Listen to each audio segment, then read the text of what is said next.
warahmatullahi wabarakatuh. Baik, selamat siang anak-anak ya. Berjumpa lagi dengan Bu Inah, Mapel Administrasi Pajak ya.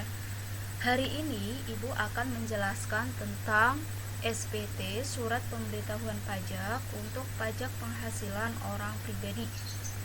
Kita mulai ya. Nah, sebelum kita membahas materi pada hari ini, Ibu akan menjelaskan tujuan pembelajaran kita ya.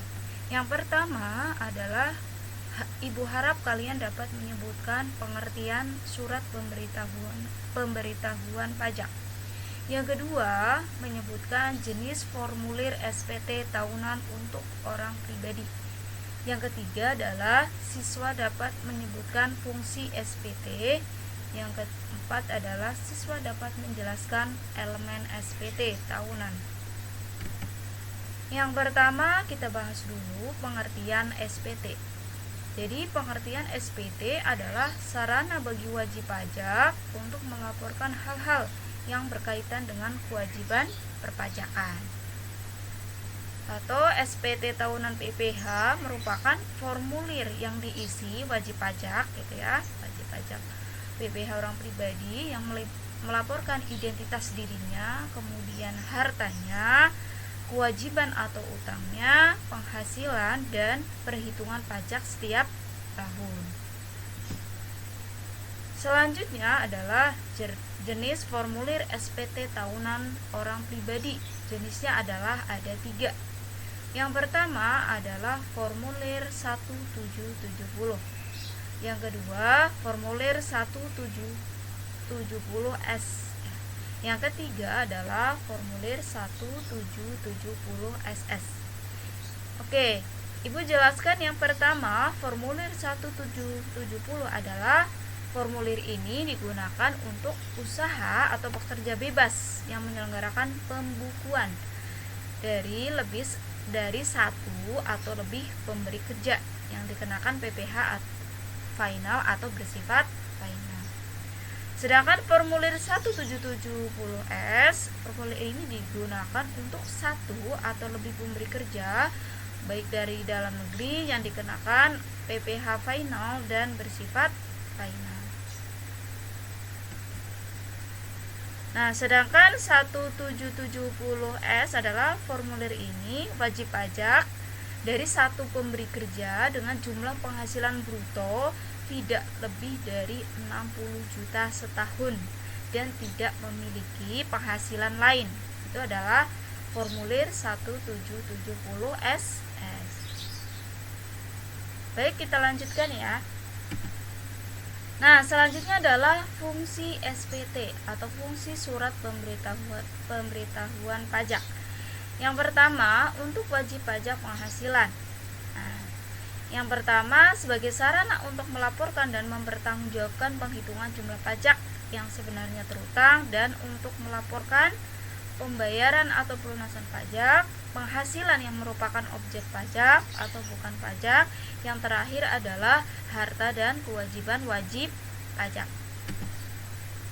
Yang kedua, untuk perusahaan kena pajak.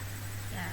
Yang pertama, sebagai sarana untuk melaporkan dan mempertanggungjawabkan penghitungan jumlah PPN dan pajak penjualan atas barang mewah atau disebut PPNBM yang terutang gitu ya. Kemudian yang kedua, mengkreditkan pajak masukan terhadap pajak keluaran.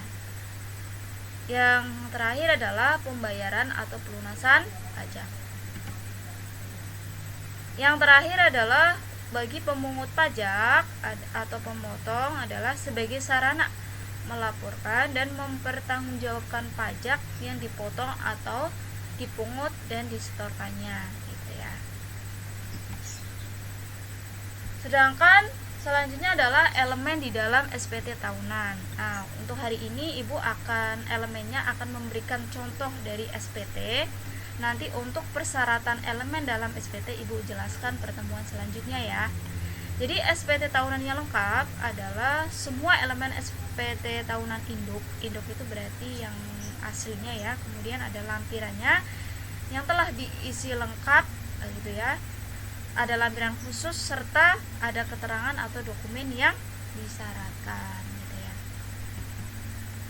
Baik, itu yang Ibu jelaskan untuk pertemuan hari ini ya. Nah, untuk selanjutnya Ibu akan perlihatkan contoh SPT. Nah, yang pertama adalah SPT 1770S. Nah, ini adalah contoh formulirnya. Nih formulirnya ya. Yang kedua adalah formulir 1770 SS. Nah, ini formulirnya ya.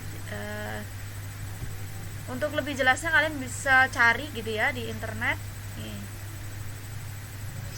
Di kolom identitas agak berbeda ya dengan 1770 SS.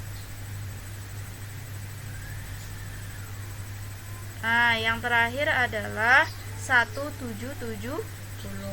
Nah, ini. Nah, itu adalah contoh dari formulir SPT. Sekian dari Bu Ima, semoga ilmu hari ini kita bermanfaat ya.